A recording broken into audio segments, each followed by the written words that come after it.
Bonjour à tous, je m'appelle Jérémy Roche, je suis le PDG fondateur de Quantmetry et je suis venu aujourd'hui avec Nicolas Brunel qui est le directeur scientifique de Quantmetry.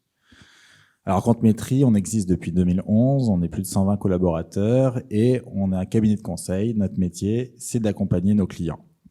Et c'est un point particulier parce que parmi les lauréats de Confiance.ai, et je remercie Bertrand Braunschweig, Julien Caroni et tous les quanteurs se joignent à moi pour vous remercier de ce lauréat.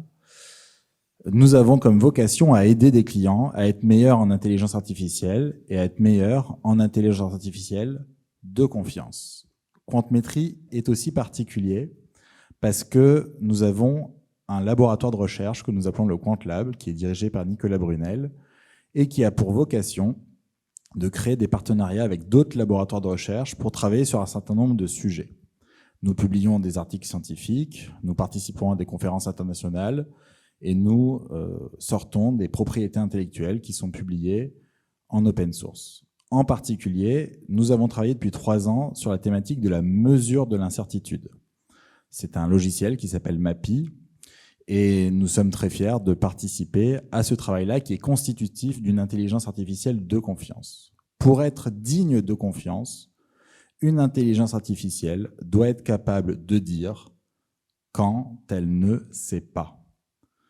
Socrate disait « tout ce que je sais, c'est que je ne sais rien ». Ce qui est vrai en philosophie s'applique aussi dans les technologies et dans l'intelligence artificielle. Nous allons donc aider nos clients, qui sont des acteurs français mais à envergure mondiale, d'être capables de réaliser cette intelligence artificielle de confiance pour produire des technologies qui sont capables de dire à ses utilisateurs lorsqu'elle ne sait pas.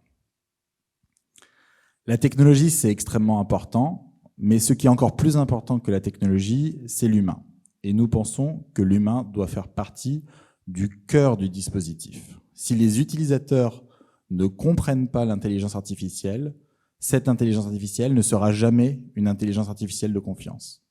C'est pour ça que nous pensons que la formation continue, la formation initiale, l'acculturation de tous les corps de la société permettra à faire en sorte que l'IA soit acceptée, utilisée et soit une véritable intelligence artificielle de confiance.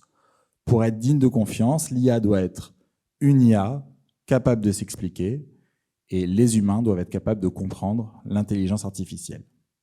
Je vous remercie. Merci Jérémy.